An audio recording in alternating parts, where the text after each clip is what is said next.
welcome this evening. We're going to let a few people join on. We are simulcasting on YouTube at Duke 1517 and Facebook 88.1 FM Fargo Moorhead.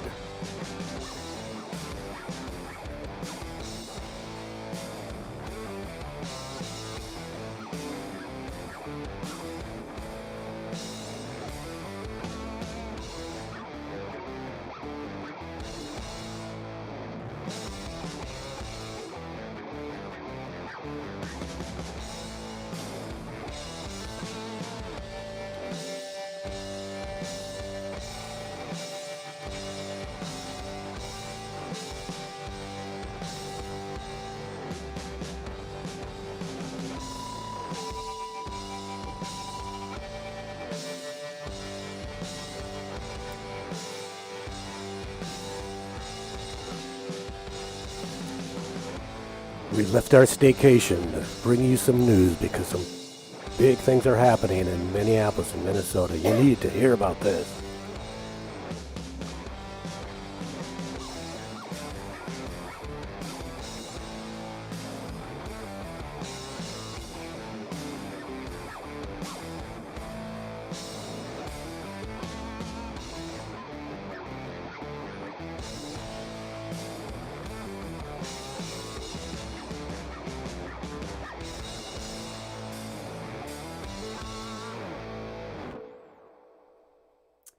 Welcome, everyone, to A Mexican Crossing Lines with your host, Cindy Gomez-Schempp.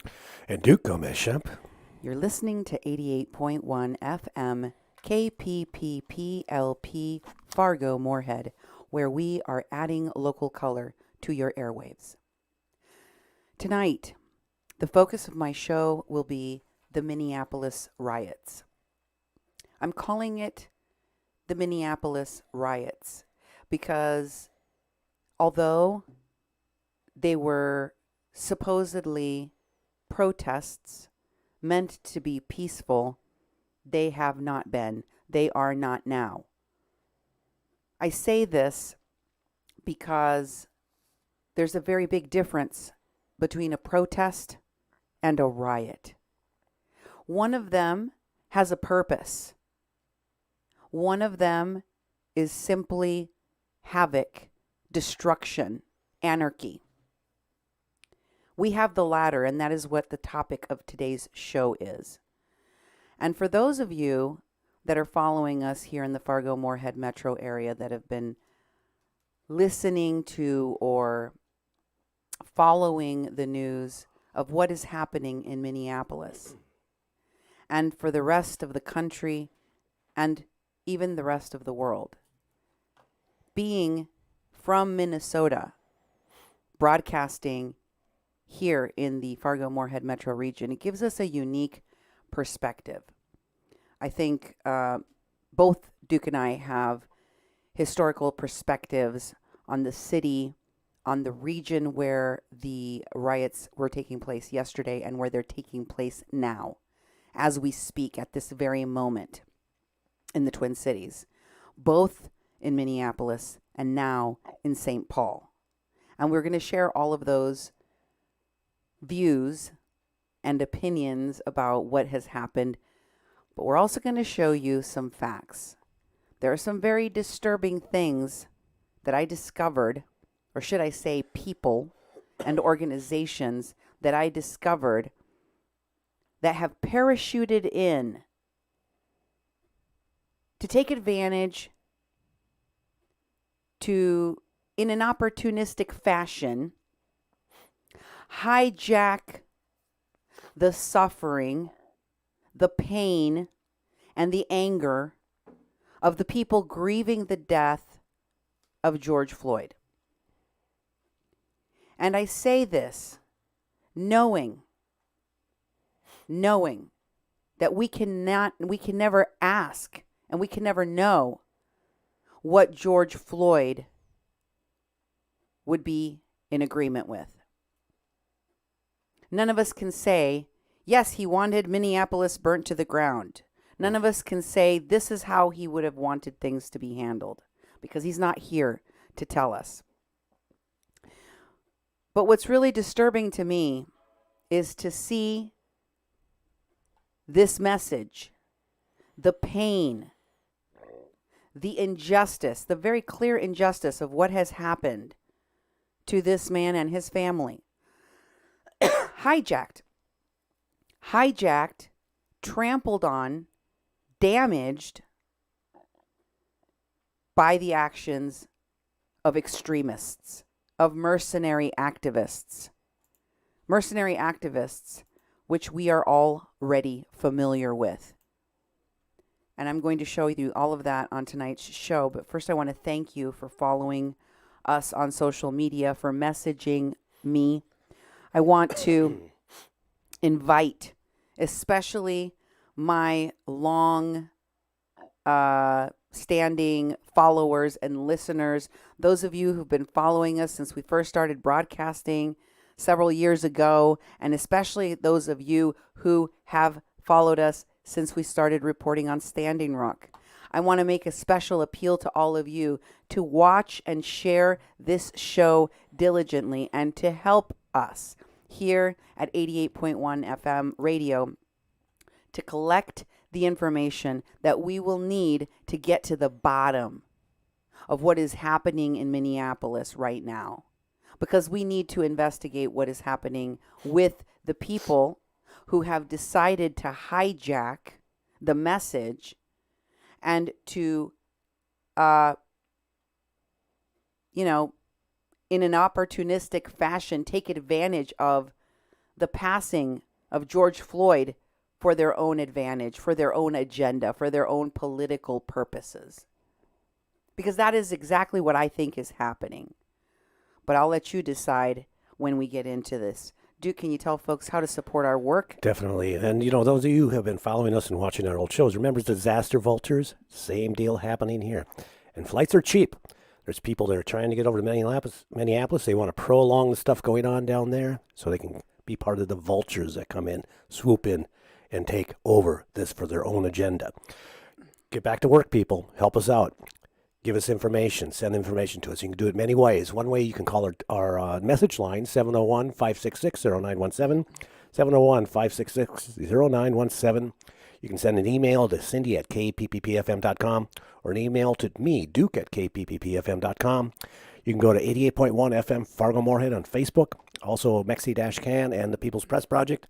Over on YouTube, it's Duke 1517. We're simulcasting right now on YouTube. Duke 1517, the channel's name, and also 88.1 FM Fargo Moorhead. You can also go to kpppfm.com and go and have a look around at our history, at our recent shows, our past shows, and also make a contribution to help us stay on the air. We are a nonprofit organization. You can make a donation at kpppfm.com/donate, and it's tax deductible. Thank you for your support, and this show is going to be a doozy.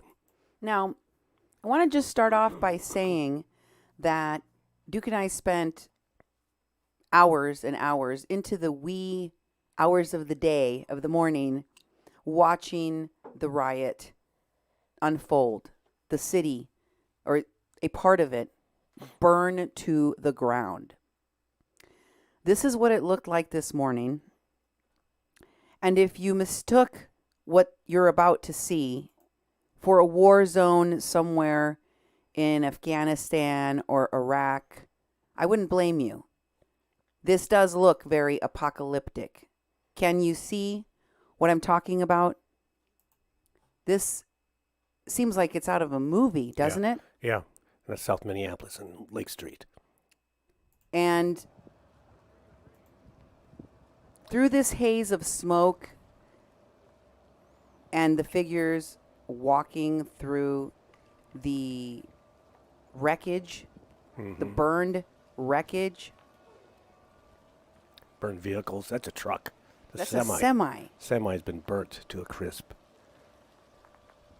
What, he's a Walking Dead in the morning? What are they doing out there? It feels like a dystopian novel. Many of the live streams we were listening to, you could hear the people say repeatedly, I have never seen like this. I've never seen anything like this in my life. I've never seen anything like this in my life. We will never see anything like this again. We will never see anything like this in our lifetime. And the reason for that is because for a riot of this magnitude to take place, such that you have a protest, a vigil, if you will, for George Floyd. And you have people that come and speak. And you have people that protest, the police department, other locations that are considered places of protest for the people that are grieving the death of this African American man that was murdered on tape by the police. And you leap to the evening where people are using fireworks, where people are using, where people are assaulting each other, where people are breaking windows, damaging bus shelters, and going from store to store, looting and destroying everything they can find in sight, spray painting, graffitiing. For a short period of time, there was a group of people in the parking lot of the Target we're about to show you that were guarding their businesses with automatic weapons. These are just some of the crazy scenes that took place. This is in America. This is in Minnesota. America. Escalating to the point where you have scenes like this all throughout the night. And I have to say, as you look upon these images, I started to have flashbacks. I started to have images of things that we saw. This particular burning of buildings scenario, that was very reminiscent of Standing Rock. Exactly.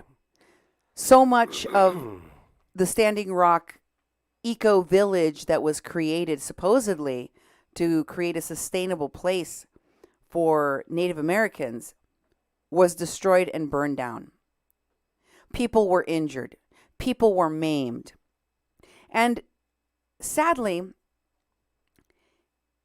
the people of Standing Rock, Native Americans, were maligned, were damaged through the actions of these mercenary activists, the ones that decided to burn everything to the ground, to waste all of the resources that had been sent for the protest, to support the people that were the most harmed, the poor people of color of Standing Rock. Transpose that now. Here we are in May 2020. What is the grievance? The grievance is black men are murdered by cops in Minneapolis and throughout this country. It has become a problem. It is a routine. It happens too often. There is no accountability. And we, as people of color, are tired. We want action. We want justice. I don't know how destroying a part of the city that is predominantly black and Latino, and all the businesses, all of the sources of jobs therein, burn them, loot them out of existence, and then burn them to the ground. How does that help the poor people of color of Minneapolis in this district? I would like to know. You do had a history as an organizer. You worked with organizers in the Minneapolis area. You worked with people that were trying to develop economic development for businesses of color right in this region. Exactly, on Lake Street. This is it was a hub of, people developing businesses, communities of color being able to develop mercados and stores and, markets and renovations. They took an old Sears building that was really huge, made it into the global market. That was a little bit further down the road. I kept on looking at the maps last night because this is the area we always go to when we go to Minneapolis because it's the heart of the Latino businesses, and we shop down there when we go there. That's one reason when we go there we go get things we can't get around here. And so when I see these places I've seen every time I've went to the city and hung out in those areas, and I see people burning buildings and burning and then looting the Target right there on Hiawatha and Lake Street.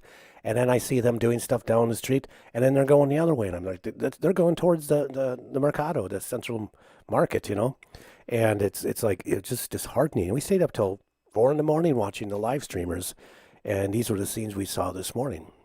And let's not forget the immense hypocrisy of this group of people who I presume are aware that there is a pandemic. Yeah. That there's supposed to be social distancing, that you're supposed to stay indoors because, wouldn't you know, Minnesota is under stay-at-home order still. Mm-hmm. The state of Minnesota, where all of this took place. And yet the very people who, for the most part, throughout this pandemic, have been the highest at-risk group for illness, severe illness, and death, African Americans and Latinos, are out in droves, sans mask, sans any kind of social distancing. Exactly. Just out there, selfies, music blaring out of the cars, partying.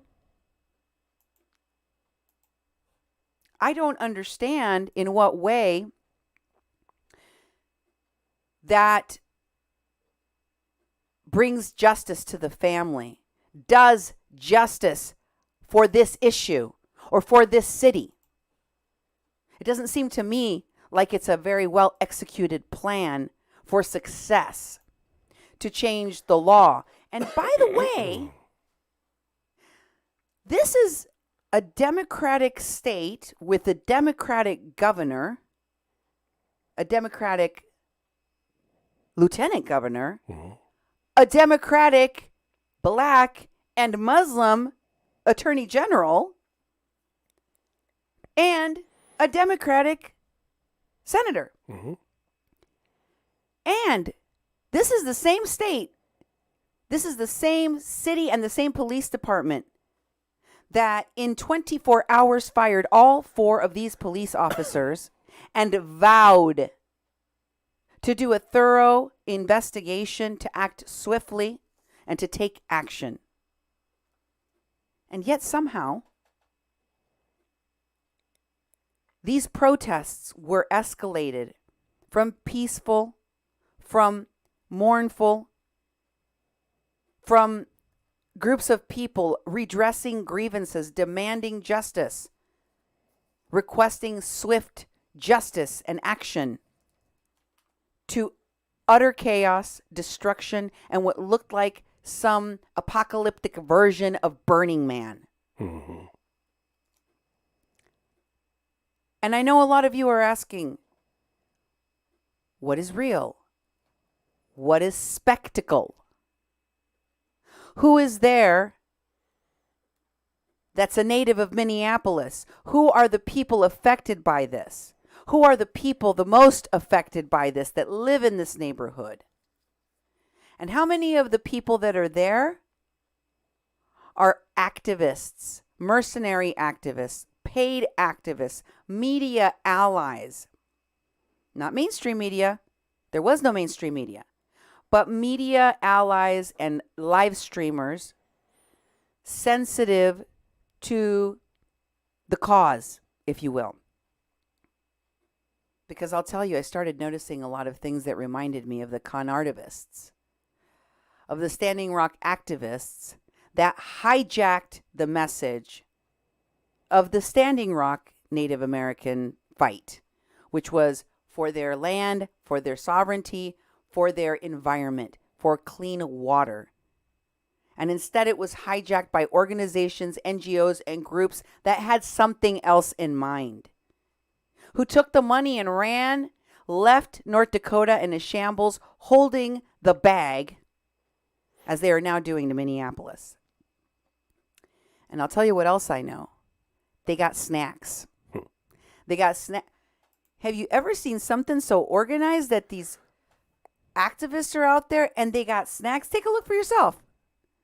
There's snacks out there for them. Frontline snacks.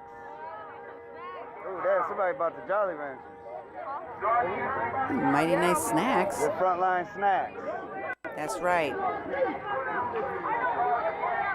And this was not uncommon to see throughout all of the protests.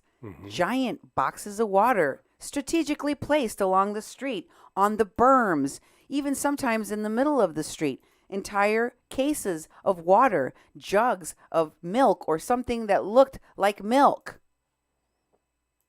And then it started to dawn on me that the people that were putting all of this stuff out were those very same street medics that we saw at Standing Rock. Oh, yeah. Those very same street medics that we saw in the protests in North Carolina. The very same street medics that we saw going to all of those disasters. The same street medics that were present in the migrant caravans. The same ones that said they don't have any connection to Antifa. They don't have anything to do with smuggling. They're not helping agitate and instigate the migrants in the caravan to attack our border or to throw tear gas at our border patrol. They're just there to administer first aid and to offer support. But they do more than that. They do more than that, and there's a pattern of behavior of these so-called street medics using that moniker as a cover so that they can organize the chaos, so that they can take and organize people into a frenzy. Yes, all it takes is for somebody to blow up that car, to blow up that building, to set off some fireworks, to take the first jab at a cop, to make the first hole in a window or a door, and to begin to pull things out of a store for everyone else in these neighborhoods that have been under lock and key for 2 months. I mean, if there was ever a powder keg situation, this was it. But I have to say, in my heart of hearts, I feel that the people of Minneapolis were abused, have been abused.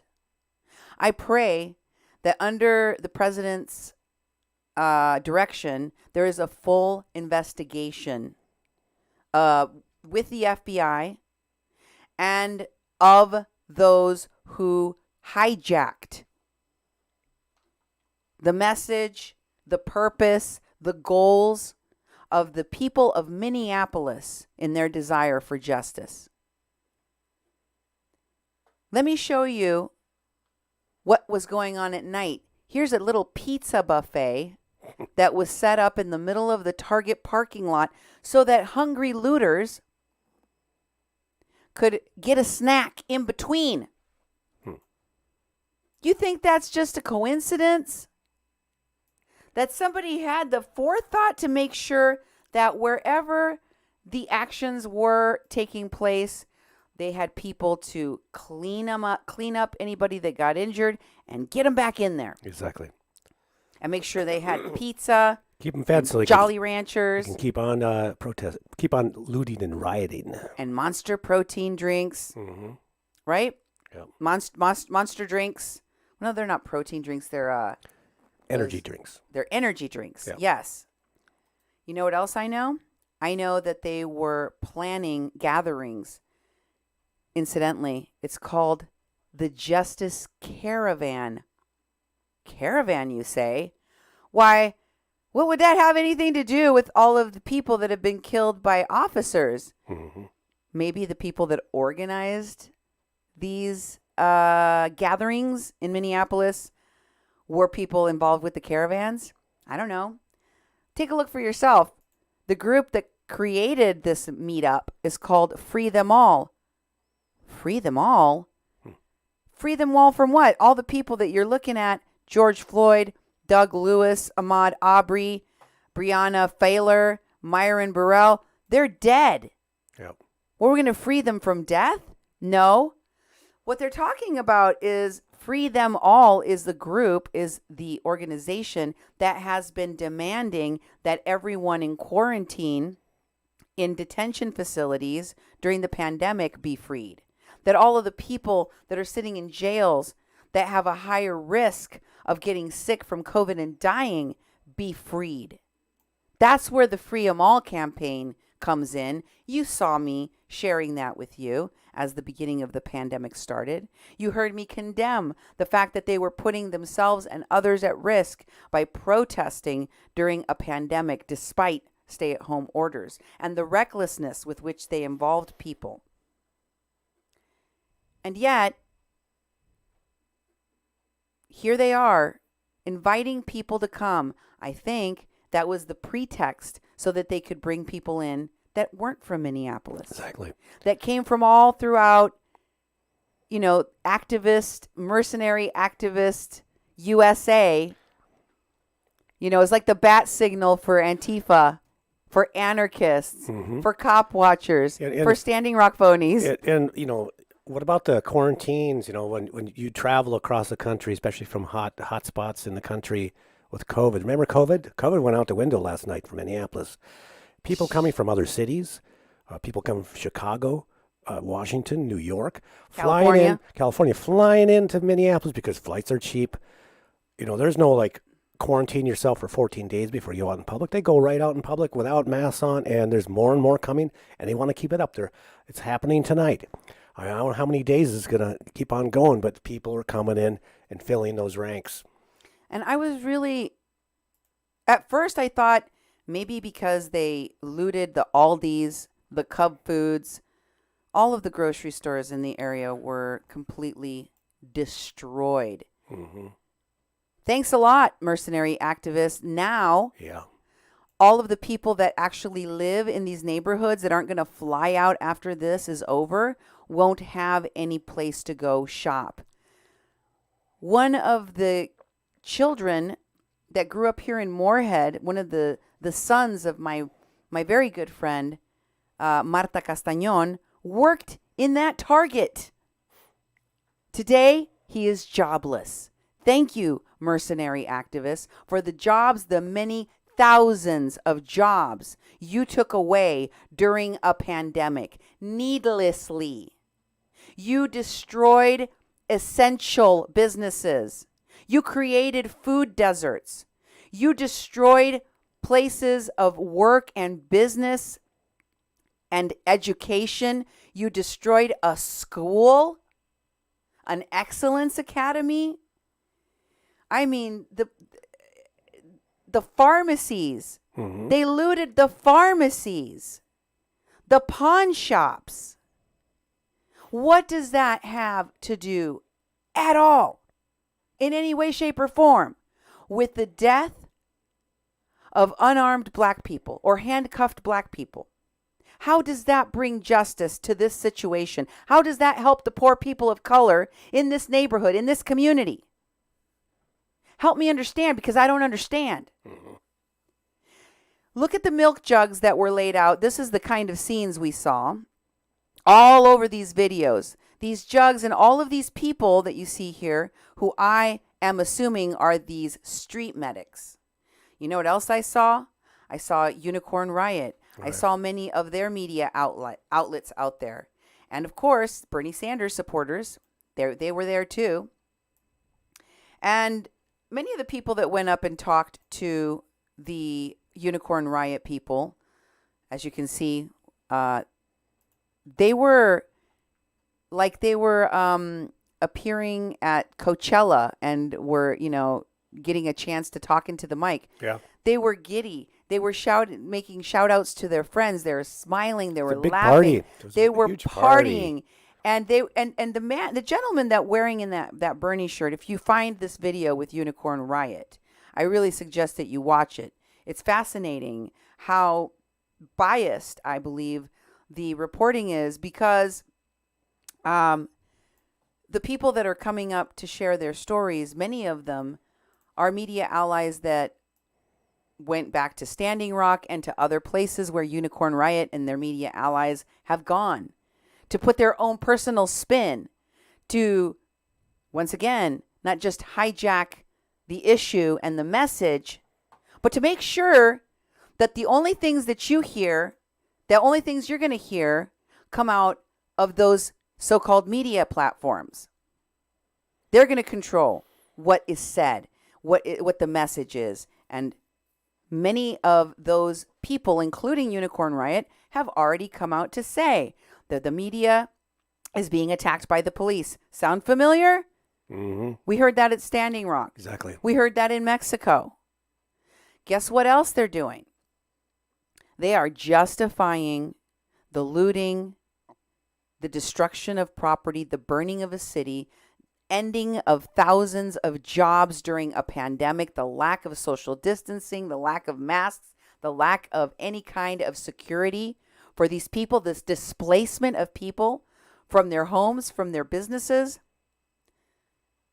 And they're saying, this is what you deserve, Minneapolis. This is what you deserve, police officers. This is what you did to yourselves because you killed George Floyd. In exchange for that, this is what has to happen. Black people die in America every day.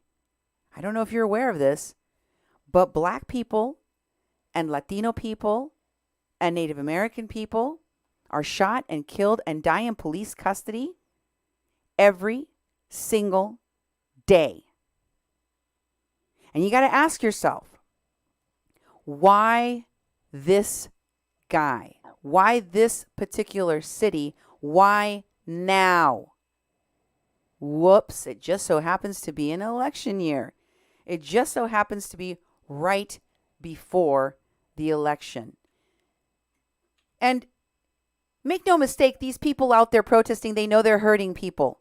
Why do you think that a black business would put a sign on their door?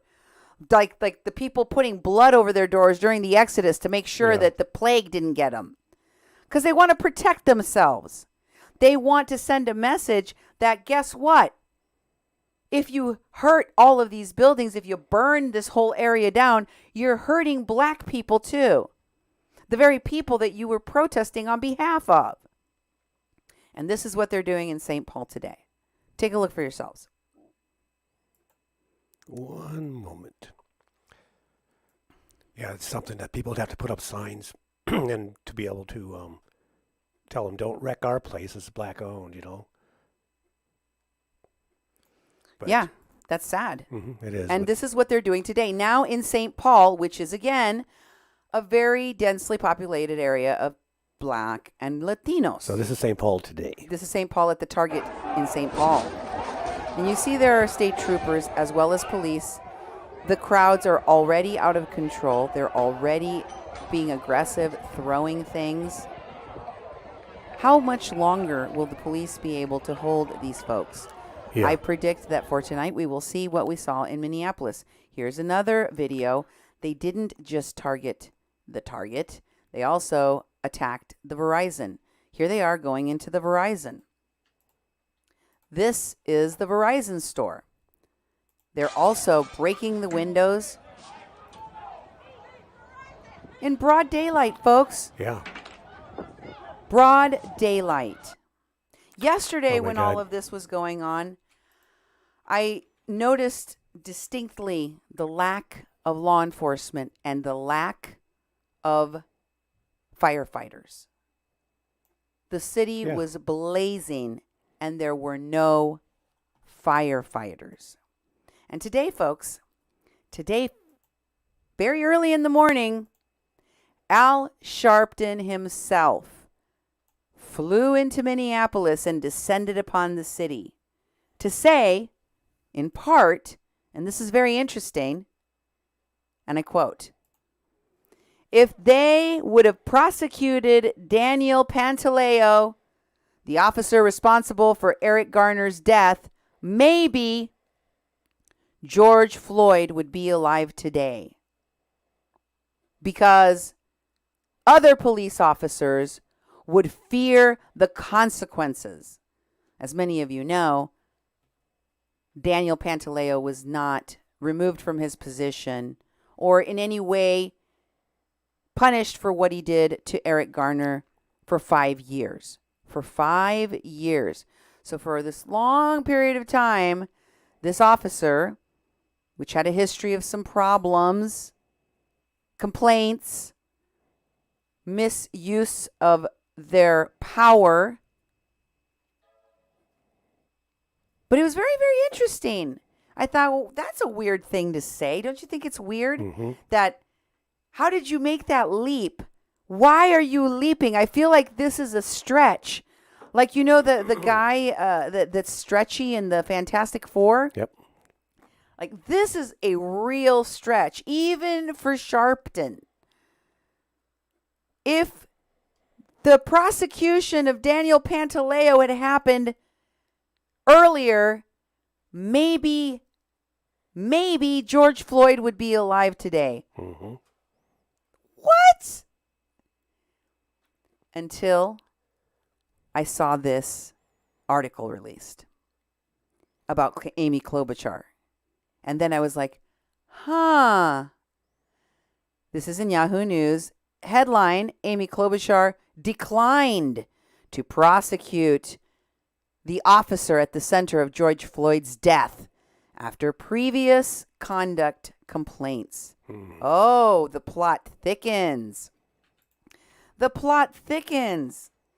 And in this article, which comes from yahoo.com, yahoonews.com, I'll share the link with my followers so you can go read the entirety of the article for yourselves. But it says, in part, that ex-Minneapolis police officer Derek Chauvin saw at least 10 conduct complaints during his 19 years of tenure until he was fired on Tuesday, according to a database that documents complaints against the police.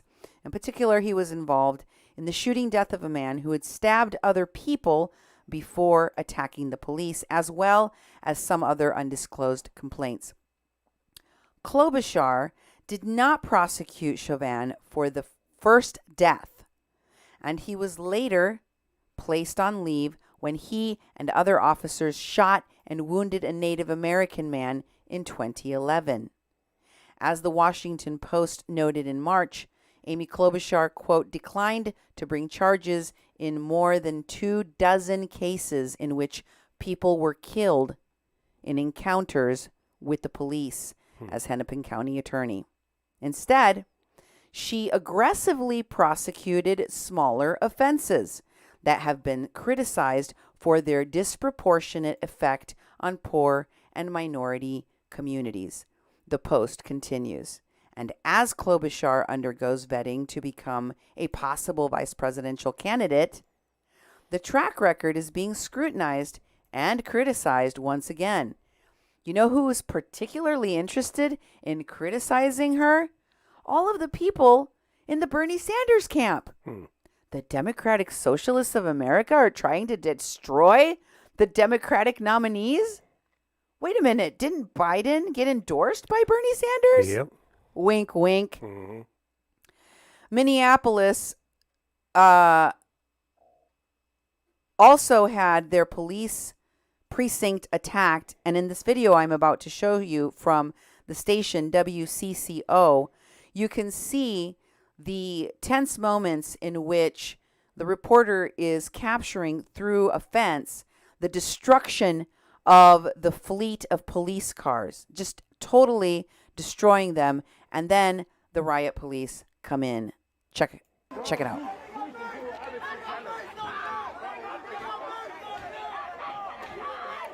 They're throwing garbage cans all over the place.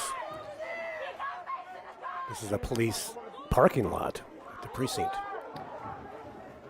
The one over there, Lake Street, I assume. Precinct 3. Throwing things, people running. The cops are coming now. People are, they're throwing the bang percussion grenades. And they're coming down the alley in a group, the riot police are. They're hopping out of a van. We've got long guns. They're throwing flashbang grenades, clearing the area, running down the alley.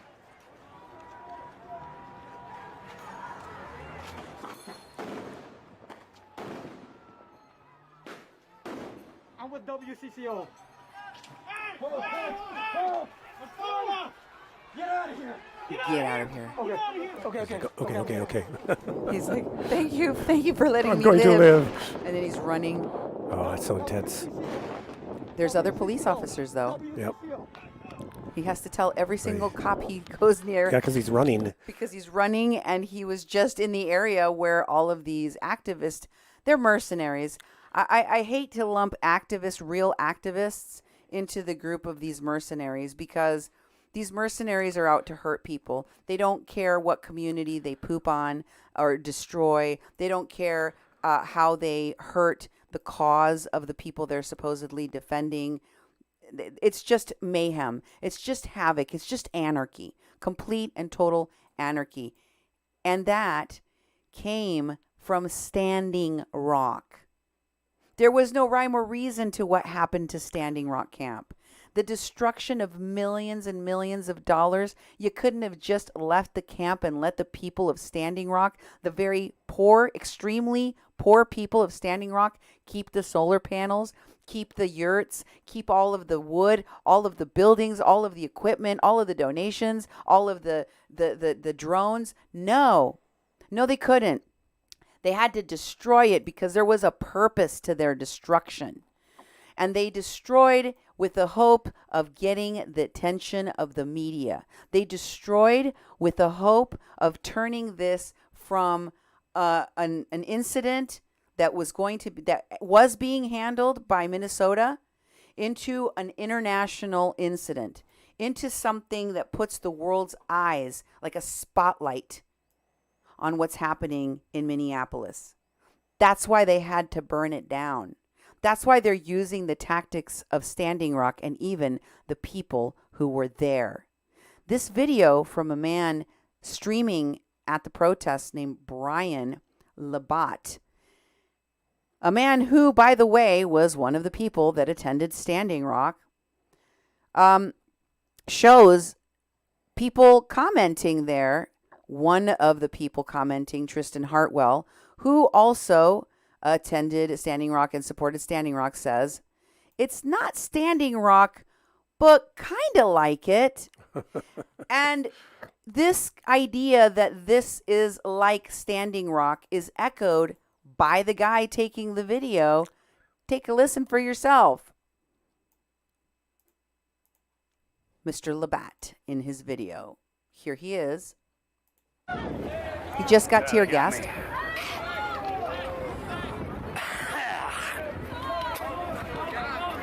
Standing Rock all over again. Get out of here. Push back. Push back. Standing Rock all over again. Wow. It's Standing Rock all over again. What? Yeah.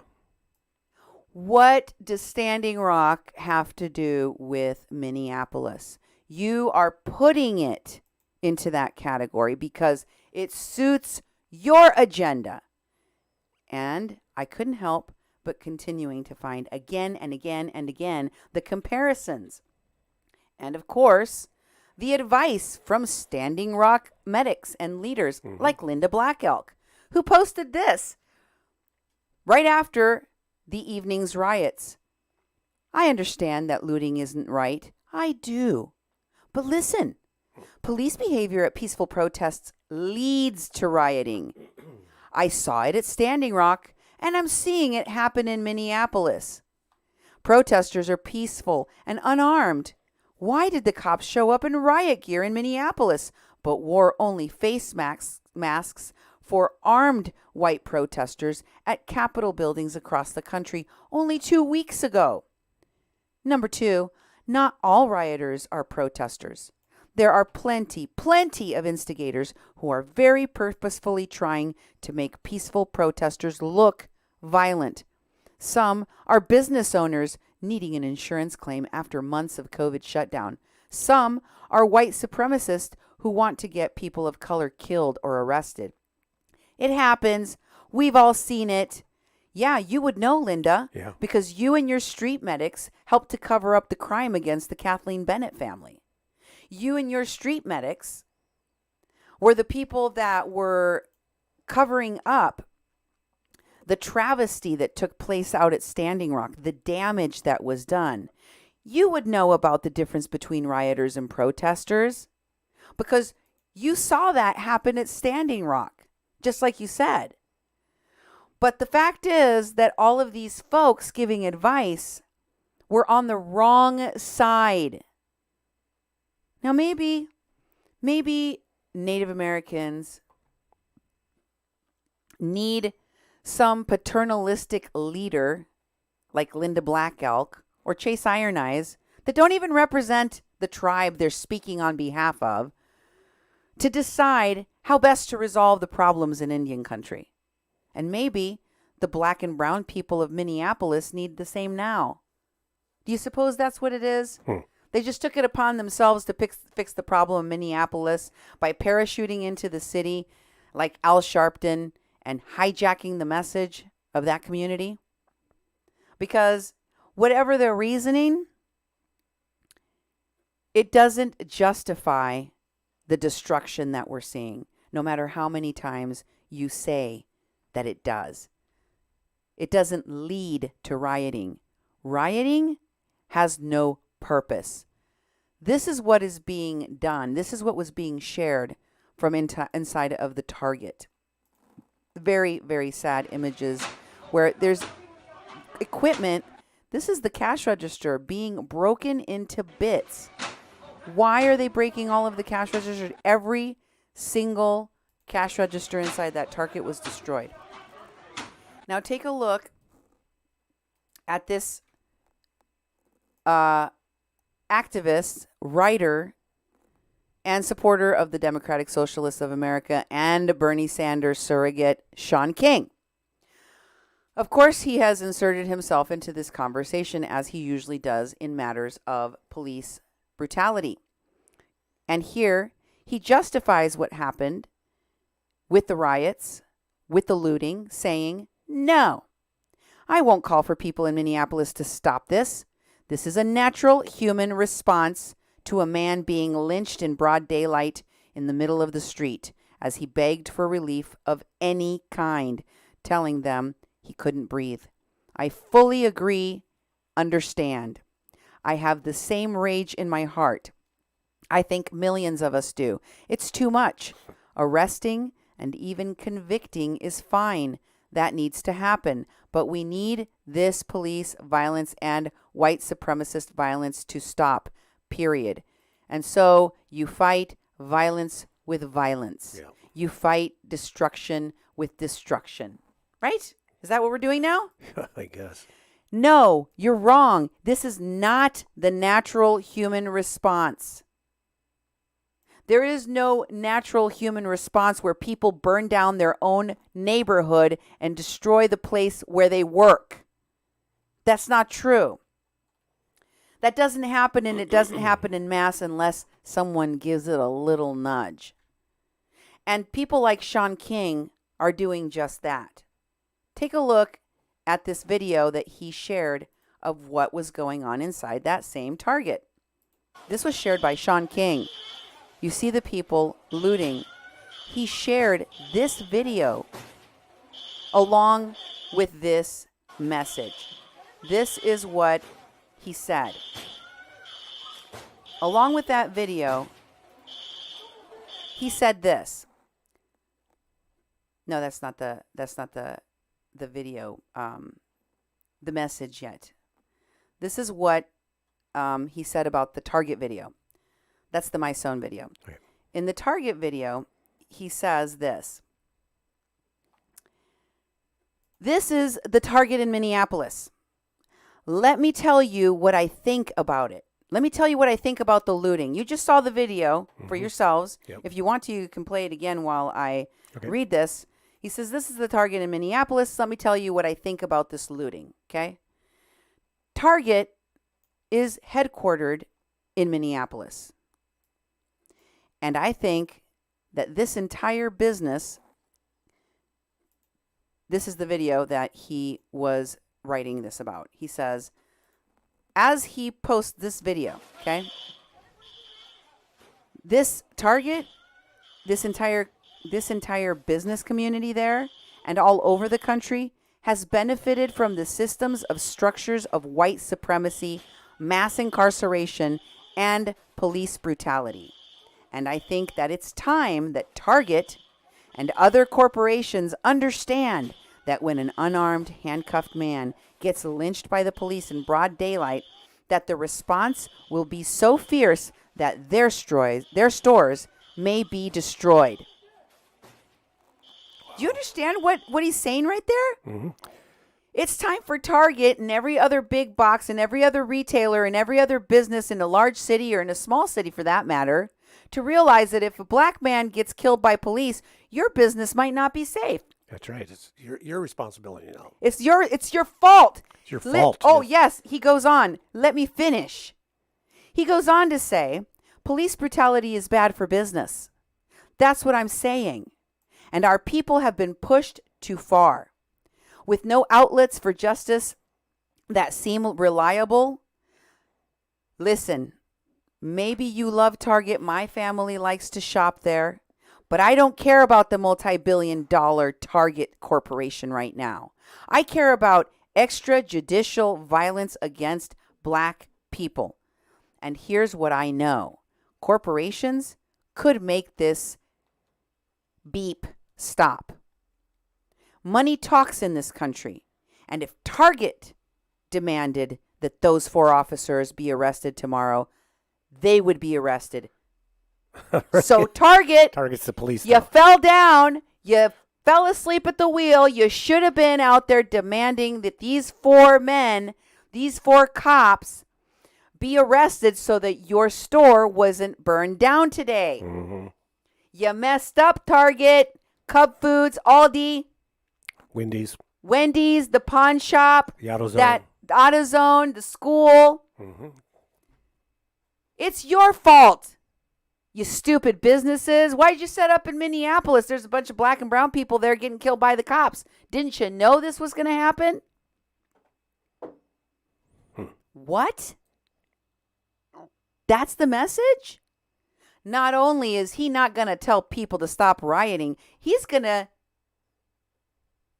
wag his finger.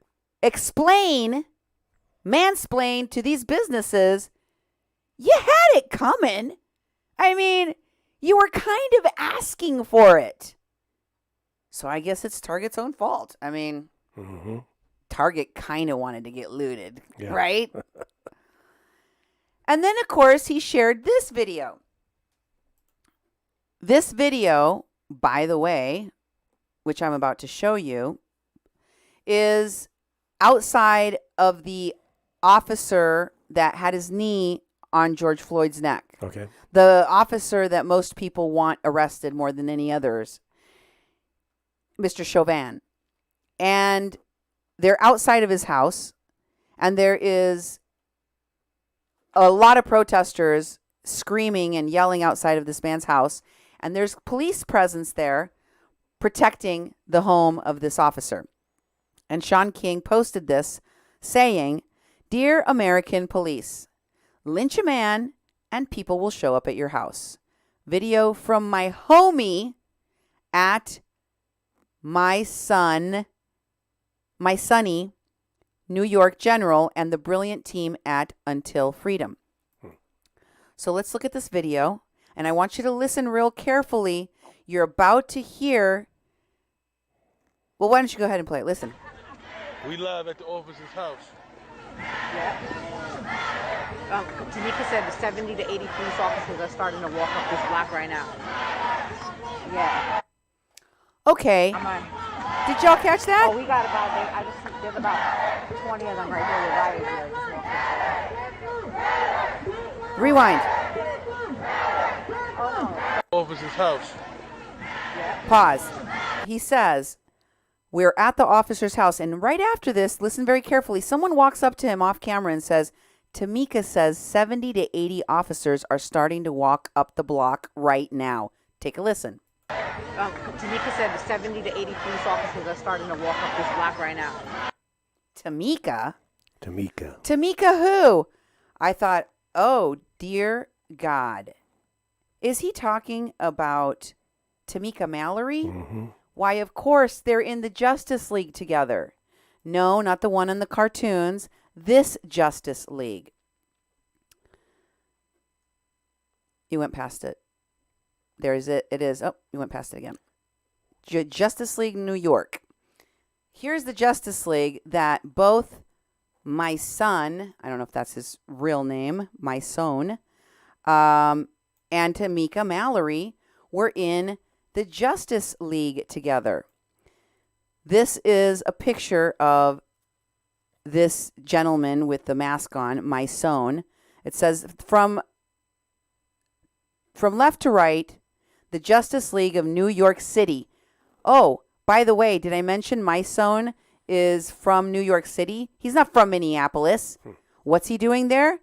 I don't know. Tamika Mallory is not from Minneapolis either.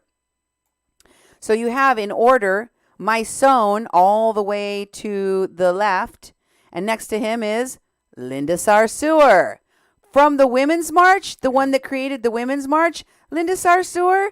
Yes, that Linda Sarsour. And next to her is Tamika Mallory. Okay. And they were taking a knee in front of the White House. They were taking a knee in front of the White House. More on this. I've already done a show that goes all the way back to Standing Rock when the Justice League, together with a group of activists from Standing Rock, all went to Israel. Some of them got detained, arrested, thrown out of the country permanently. And I did an entire show telling you about all of the organizations and all of the people associated with this group, the Justice League, and the other groups around them that got busted in Israel, thrown out for having supported groups like the Boycott, Divest, and Sanction movement, who has ties to supporting Hamas. Yes, the terrorist organization Hamas. I also did entire shows on Linda Sarsour and her family's connection to supporting Hamas, to financing Hamas. And of course, there's this problematic issue that Tamika Mallory has had in supporting Louis Farrakhan and all of his anti-Semitic drivel. Long-standing problem with Tamika Mallory and Farrakhan doing both of those things. But pay attention. Who is hijacking this message in Minneapolis? Because these people are not from Minneapolis. They're not from Minnesota. But they're here. And yes, the woman that he was talking about, the woman that person came and said, Tamika said there's 80 cops coming, 70, 80 cops. I wanted to make sure it was really her. So I looked at her Facebook profile. And right when I looked at her Facebook profile, she was live streaming from Minneapolis. You can see the live stream that I took just earlier when I screenshotted her page to verify that the video that she was actually in Minneapolis and that this was her, this Tamika Mallory. And it was. And then I scrolled down and found the video screenshot where she is protesting on behalf of George Floyd. There's Tamika Mallory, the same Tamika Mallory with the Justice League and with these carpetbaggers that showed up along with Antifa. And oh yes, Antifa was there. They spray painted and tagged as if it weren't noticeable enough that there was a lot of people running around in black with their faces covering, they tagged this building. You can see right there in one of the buildings that later was also burned to the ground, there's the Antifa tag. And they were all over the place, the Antifa. They were also online supporting the activities of the protesters and instructing them. Jesse Garcia is one of those people. He is an anarchist, as you can see from his profile. And he's also one of the people that were with the Carrizo Come Crudo tribe in the Border Support Network camp in Texas, along with Antifa leader Evan K. Duke. The same Evan K. Duke that started the Border Support Network and was helping smuggle people across the border. That Evan K. Duke. This Jesse Garcia posted these instructions for the Minneapolis protesters just yesterday.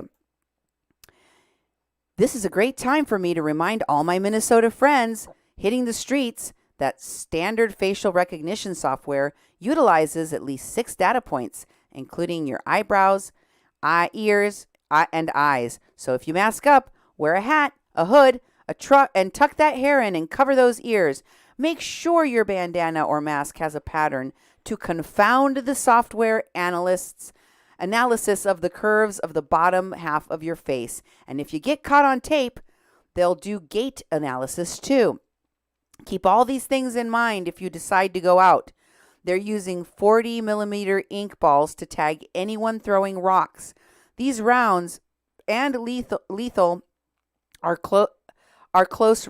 Wait. They're lethal at close range. At close range. They're lethal at close range. Also, cops use duct tape to pin down the release valve on tear gas canisters, and it turns tear gas into an effing bomb. That's what blew up 2 activists at Standing Rock.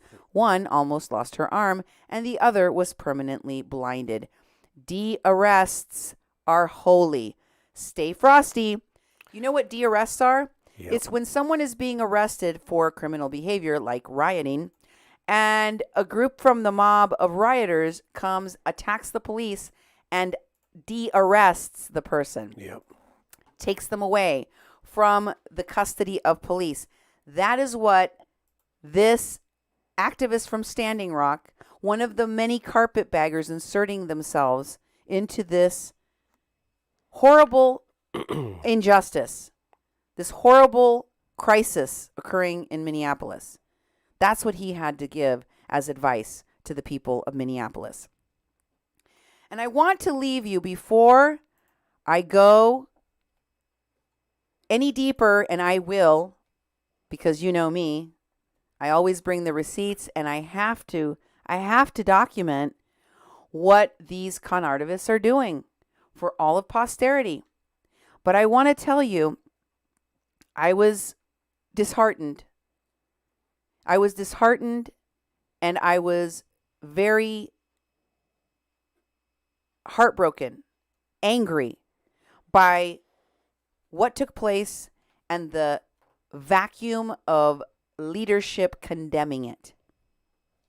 I have not heard either Amy Klobuchar or any other leaders, including our governor in Minnesota, our other lieutenant governor, or our AG, in condemning the looting, condemning the crime, and letting the people that did this, that organized it, that put it together, that supported it, know you will be prosecuted to the full extent of the law, just like the killers of George Floyd.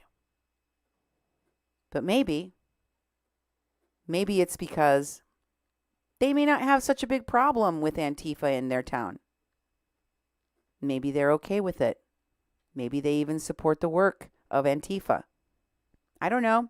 Here's a picture of Keith Ellison, Minnesota's AG, with a smile on his face, holding up the Antifa handbook. What does that tell you? Maybe he likes taking pictures with random books. Or maybe, just maybe, he's okay with all of this destruction and crisis. After all, he, Sean King, Bernie Sanders, Ilhan Omar, and many other people that have close ties or come directly from Minnesota are all deeply, deeply invested in the Democratic Socialists of America. I will be getting to the bottom of it, and I hope that you'll come along with me for that deep dive, for that journey.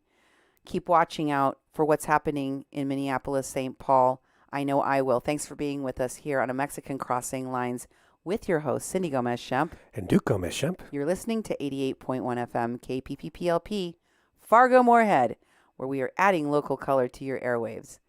Thank you. God bless, and good night.